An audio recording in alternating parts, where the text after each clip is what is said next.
The great Dorothy Day, who I believe is a prophet,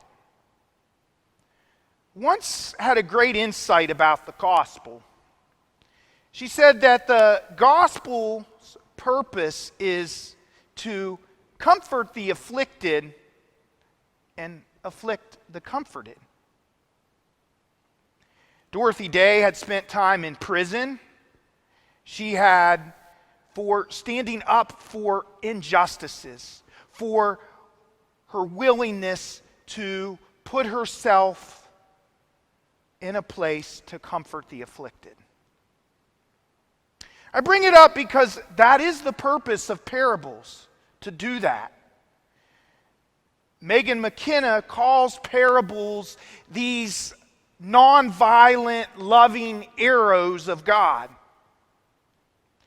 So when listening to the parable as disciples of Jesus, the goal is to pay attention to what it is doing inside of ourselves. Where is it making us comfortable? But also, where is it making us uncomfortable? Today, it makes me uncomfortable. Because I get 3 meals a day, I have a job, I have things I need that other people in the world or during this pandemic don't have. And that makes me uncomfortable. But I can share an experience, a personal experience, when this parable could have brought me comfort. I was working as a hospital chaplain, and after 2 years, my internship ran out. And I did not have another job. This was a very discouraging time because work is a gift. We're more than our work, but our work brings us human dignity. I did not know what to do. Month by month, my savings went down more and more and more. So finally, I swallowed my pride and went to the unemployment office. I remember this experience of feeling like the life was sucked out of me and that those around me. Very painful experience. But you know, looking back, I think it was an important one for me. Because I had to see the reality of how easily we pass judgment and how easily in a capitalistic society we can make life about simply what we do and not also who we are. And that's what this gospel speaks to me today. And I wonder what it speaks to you.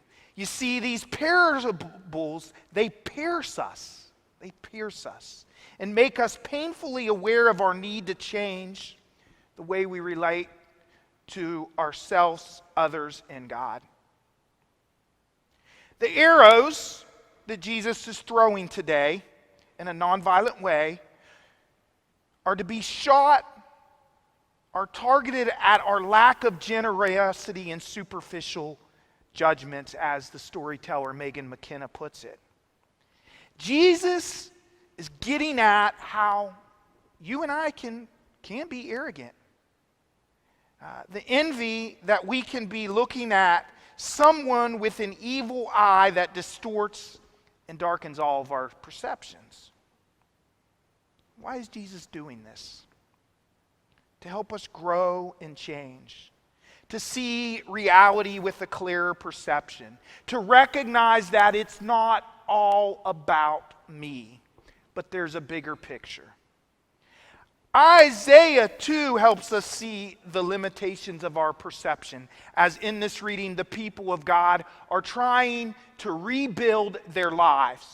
And if you've had experiences of rebuilding your lives, it has to do with not simply taking up our own thoughts,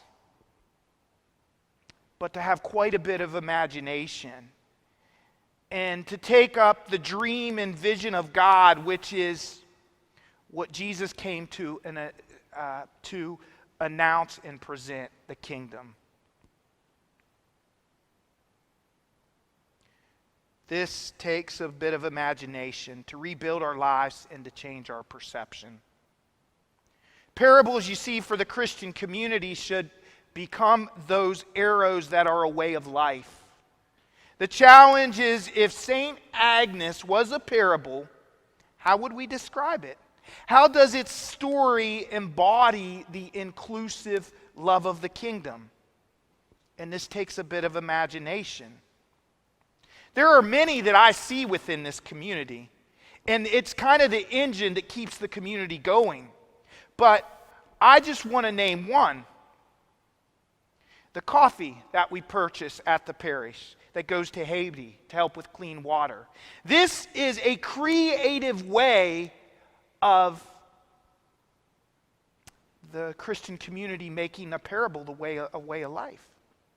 Some communities have a community garden, which is also a parable as a way of life. People take as much as they need or as little as they need. But it goes not just to simply feed Catholics, but anyone that's needed it's in the community. One parable I heard about, but never heard it practiced, and I'm not suggesting we do it, but it's creative. What if St. Agnes had less lawnmowers? For 50 people, we had 10 lawnmowers, and we shared them. And how could we use the extra resources to bring about inclusive love in creative ways? We need to use our imaginations and creativity, especially in this time when there are so many challenges, which means we have to change in order to embody that kingdom Jesus announces and invites us into. And as I stand here, this is the purpose of this table, a parable in action. Everyone here is equal, to grow more towards no exclusion. Everyone eats, everyone drinks. That's Jesus' meal. It's a meal with sinners, tax collectors, the fringe of society. That we don't make ourselves superior, but see each other as sons and daughters of God. And this meal gives us that engine, that creative energy to build a society of inclusive love. So whether we're here or at home, let's allow this meal to be an engine to build a society of inclusive love.